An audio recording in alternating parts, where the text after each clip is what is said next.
Hello, everybody, and welcome to the Inner Harbor cast from the beautiful Inner Harbor studios of Inner Harbor Media. A lot of Inner Harbors, but we actually only one Inner Harbor.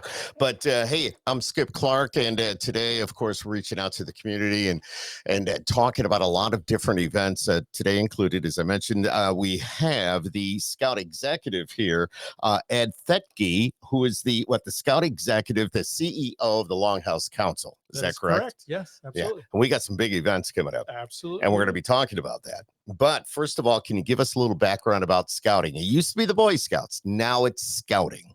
Well, yes, but no. We don't just call ourselves scouting. We're still the Boy Scouts of America, but we have opened our doors to include young ladies of all ages. We have what's called the Cub Scout program, which is for all ages, not all ages. It's from ages 5 to 11 for boys and girls. They are in programs together. Then what we have is called Scouts BSA. That is actually the name that was changed. It used to be, it was just Boy Scout troops. And it's now called Scouts BSA troops. Those are separate troops for girls and separate troop for boys. And that's from ages 11 to 18. And then we have older programs for girls or young ladies and young men that go from 14 to 20. Exploring, which is a very based off of skilled trades, learning careers, stuff like that. And then we have venturing and Sea Scouts, which is just going out and having fun in the woods or on bodies of water. Now, I remember the Explorers, or was it the Eagle Scouts? So Eagle Scout is its own achievement within Scouts BSA. So it is not their own entity. It is an achievement. It is the pinnacle achievement for a Scouts BSA troop. And that is both for girls and boys to achieve that. And you need to achieve that by the time you turn 18. Yeah. Now, before we get into, I know you got Scout Power coming up. We're going to be talking about that. But talking about scouting. Cub Scouts is the littlest, the youngest. That is correct. And do they still have, like, I remember growing up, the den mothers, and we would meet like once a week. And we would do crafts and learn about things. And then we graduated into the Boy Scouts. So we don't just call them den mothers anymore. They're called den leaders. Den leaders. But of course, am I showing my age? You are showing your age. It's okay. I had a den mom as well, which was actually my mom, but that's okay. Oh, that's cool. Yeah. So it's, we have den leaders now. So, male or female leaders, but the similar thing, they have a group of scouts that are all in one age bracket.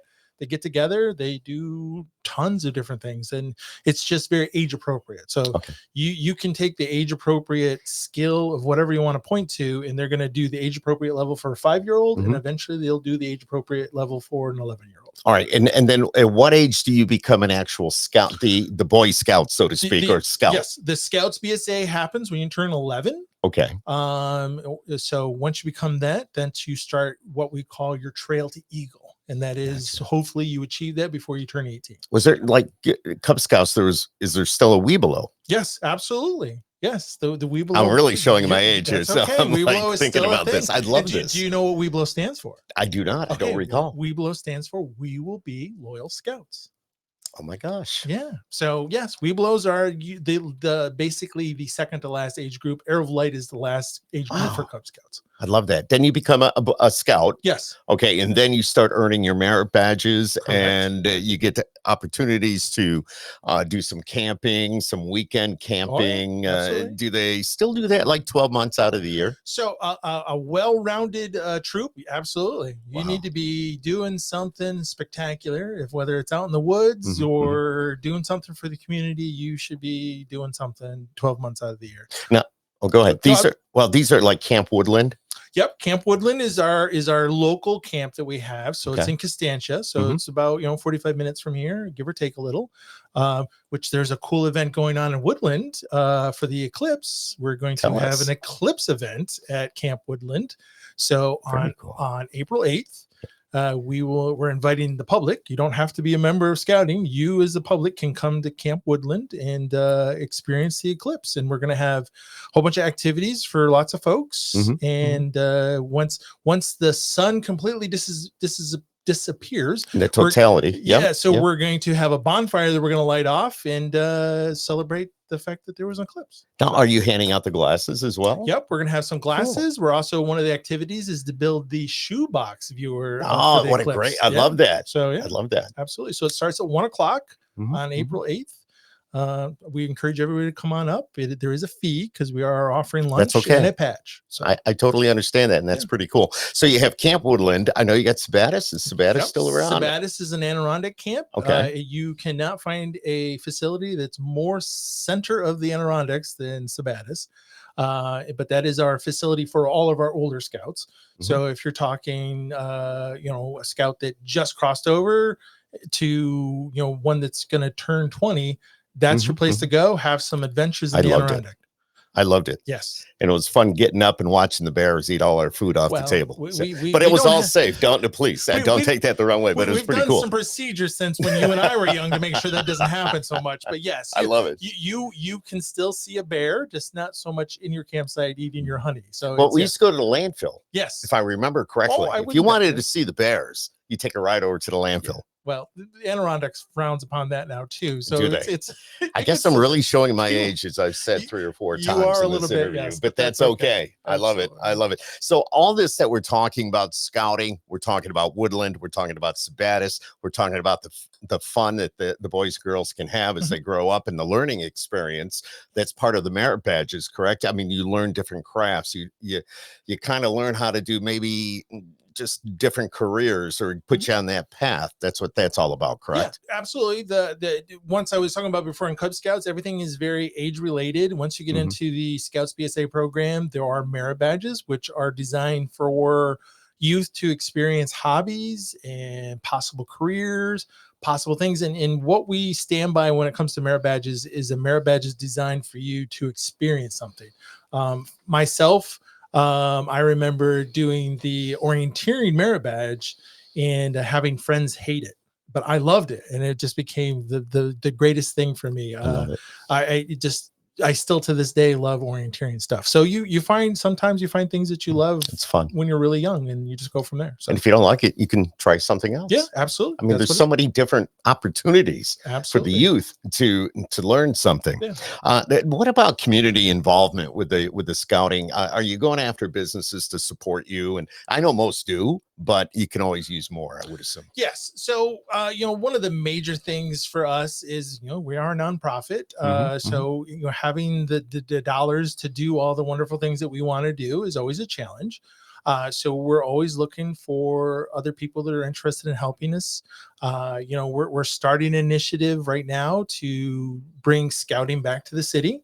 So we know that there are folks that are kind of economically challenged, and we're looking for people to help us to be able to help those folks be able to experience scouting, because it does cost something. It does. There's tons of things that we can get donated. There's tons of things we can help them with it, but still there's a few dollars that I have to spend to get people to go places, keep the lights on in certain spots. So we're looking for that. But in general, our camps always need some help. We have an office in Syracuse that always is in need of some upkeep.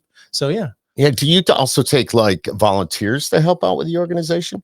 And can they stop into the office that's here in town and sign up to help out? Sure, absolutely. I mean, we're always looking for volunteers, but that being said, we have a rigorous background check to make sure that the folks that are helping us are people who should be helping youth.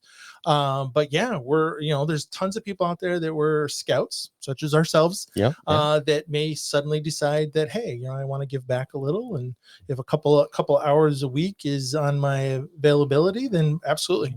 We're talking to Ed Theetge, the executive director of the Longhouse Council, which is right here in central New York. What do you think is your biggest hurdle right now? If you want to get the boys and girls involved, I mean, is that a big hurdle? Is that one of the big hurdles right now? So I would say, yes, it is a big hurdle, mostly because there's a lot of folks that don't know we still exist and we're still around. I had a mentor many years ago that used to tell people that the reason why nobody knows the Scouts exist is because we spend all our time in church basements and out in the woods. And he wasn't wrong. No, exactly. I mean, we do a lot of stuff in the community, but we don't necessarily go to the trouble of really making sure people know we exist. So it's one of the things we're really looking to change, is to let people know that we're still around. We're a different organization. A lot of bad press for us for the past years, but we're a completely different animal. Not even remotely that anymore. So yeah, and not even back then. I think the media has a tendency to only focus on bad things, and it doesn't matter whether it's scouting or anything in life. You hear about the bad things, but you know what? We need to hear about the good things. There's bad things in anything that happens. Yes. But that's all they focus on. But I know scouting is excellent, and it's a lot of fun. All this, we were talking about, the camps and growing up and the merit badges and everything, but everything comes at a cost. All right. What about funding for the Scouts? So funding for the Scouts is something we try to do from a lot of different avenues, but currently we have a big event upcoming, which is our pinnacle event. It is called the Scout Power event. It happens the first Wednesday of May, as far back as we can remember at this point in time. But this year we're having an honoree, which is Colonel Eileen Collins. I love it. She is the astronaut that was the commander of the return to flight mission after the Columbia disaster. And she's going to come in and be our guest speaker. And we're very excited to have her here for that. And she has a lot of connections to Syracuse, because there is a road right here in town that's by it every day. So very excited to have her here. But that is basically our pinnacle event for fundraising every year. So we're always looking for lots of people to come and help out with that. Not only looking for people, but Ed, if you could tell me a little bit about what actually happens. We have the guest speaker, Colonel Eileen Collins, but are there other things people can bid on? Other ways of donating? Can you tell us a little bit about that? So obviously any kind of quality nonprofit event has silent auctions. So there's plenty of fun things that you can bid on there. But another thing that we are very proud of, and traditionally for us, is we sell what's called the Boy Power / Scout Power coin. And you can purchase these coins, and they go directly to helping Scouts go to camp. Every coin you purchase will send a Scout to camp. So if somebody's watching this or listening to this, either way right now, how can they get involved? So you can go to our website, which is cnyscouts.org. And you will find on there will be a how can I support Scouts, and it'll talk about our Scout Power event. And you can go in there and you can register to attend. So there are tickets to just grab a table and come to the event. You can just donate if you like, but there's also sponsorship levels that you can participate. You can buy a whole table. You can help support a banner. You can help support multiple different ways. And we're looking for people to come out and have a good time too. I mean, it's we're going to have a good spread of food. We're going to have some adult beverages. We're going to have it is an event that's fun, and it's a good time. Now, will Colonel Eileen Collins, will she be able to maybe do pictures and get an autograph? Are we able to do that? If you purchase a VIP ticket, you will have an opportunity to get your picture with Colonel Collins and actually have a moment to converse with her directly. So absolutely, if you're excited about that, I would encourage you to get yourself a VIP ticket. And then she will also, as part of the overall event, she will have a couple of minutes to do a little talk about her life and how she encourages everybody to be part of scouting. Reach for the stars. Yeah, absolutely. So to speak. Yeah, absolutely. Absolutely. So what is the cost to go? If somebody, or can they get the information online? Let me ask you that. So yes, the costs and all the different sponsorship levels are all right there on the website. So, if you just want to buy a ticket, it's a relatively inexpensive cost. If you want to go to sponsorships, they go up in multiple levels from there. So I'll make sure the the website is just below us here on, as awesome. you watch this, I'll make sure the website's up there. Make sure you click on that and you get all the information that you need. What other big events do you have? I mean, you say this is the pinnacle event. This is the big event, and rightfully so, but you must do other events throughout the year. So we do several other events. Some of them are relatively small, more regional events that we honor local people for different places. But one of our other big events is that we do a sporting clays event that we do at the Vernon Nationals, which is a phenomenal facility. If you're into any kind of shooting, that's the place to go. So we do it's a skeet shooting shotgun event, well attended. It's probably our third greatest fundraising event. Our second greatest fundraising event would be popcorn sales. So every good. By the way, that's really good. Popcorn. I'm just saying that popcorn is like the best you can buy. You couldn't ask for better popcorn. Exactly. So, but it is the popcorn event that when we do the popcorn sale does a lot of things. It helps scouts from whatever age they are, from 5 to 20. Learn some skills, because you can't just sit and expect people to buy it. You're going to go out and try to sell it. So it teaches sales skills. It teaches communication skills. It teaches some money handling skills. It teaches a lot of skills that you need to know when you're going to become a productive person. So, And you've evolved, and the world is changing. We're all changing, but scouting has evolved as well. So how would you as a parent talk to your child about joining scouting? What do you think would entice, or you should say to your children? So for children to join scouting, it's always we used to always joke, just tell them that they're going to be pyromaniacs and they'll join. But the biggest thing to say for a youth to decide to join scouting is, one, you'll make some lifelong friends. Two, you're going to learn some skills that'll come in handy. You'll be surprised, how some of these skills that you learn will basically come in real handy. Some of them could save your life. It's definitely things that will set you up to be successful as you grow older.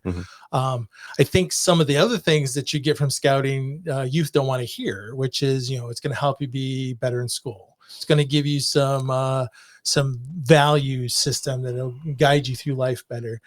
Those are the things that parents want to know. That if you're in this program, my kid's going to do better in school. They're going to have a value set that'll guide them through the rest of their life.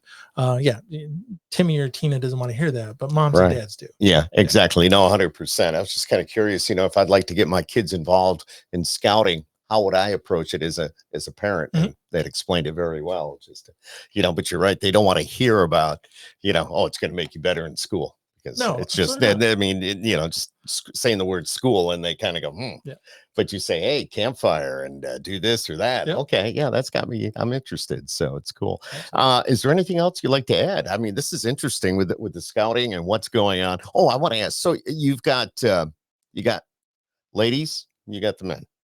And everybody works together. It's all one organization now, right? And I think that's great. So when you do your camping trips, you have your cabin trips. I remember growing up, we had like one weekend out of the year would be a fun trip, would be in a cabin at Woodland. And, but they still do all that? So, yeah, I mean, they all still do that, but because it's not an officially what's called a co-ed program. We separate them out a little bit. So there's things that we have to, there's a particular cabin at Woodland that is very much like there is a boy side and a girl side. Love it. Okay. So we keep everybody kind of separated out, but to a certain degree, it's everybody can join, everybody can have a good time. We just have a couple rules to make sure that we're not having, as the joke goes, dogs and cats living together in mass hysteria. We have some rules. We keep it figured out and make everybody happy. Gotcha. So, I want you to recap the big event that's coming up, though. Absolutely. Please. So you're talking this year, it's May 1st. Okay. It is the SRC Arena. It is our Scout Power event. It is the pinnacle event for Longhouse Council and the Boy Scouts of America. And we would love to see everybody there. And our guest speaker is Colonel Eileen Collins. How cool is that? That is awesome. That is really awesome. Ed Theetge's been joining us here today on the Inner Harbor Cast, the executive director of the Longhouse Council, right here in Central New York. Thank you for being here, my friend. It's so good to talk to you. it's been a long time for me since I've done the scouting thing, but to talk to somebody that's still involved and still doing it, and you're a lifer, I can see it, and I could tell you there's a lot of passion and a lot of dedication, and kudos for that, because we need to get our children involved and put them on the right path to being successful in life, and this is the way to do it. Ed Theetge, thank you so much for joining us today. Thank you. Appreciate it.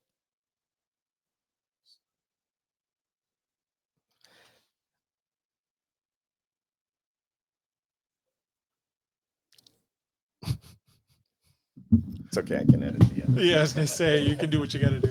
Ladies and gentlemen, we have Steve. I got one task. I just stopped and it's asking me to stop.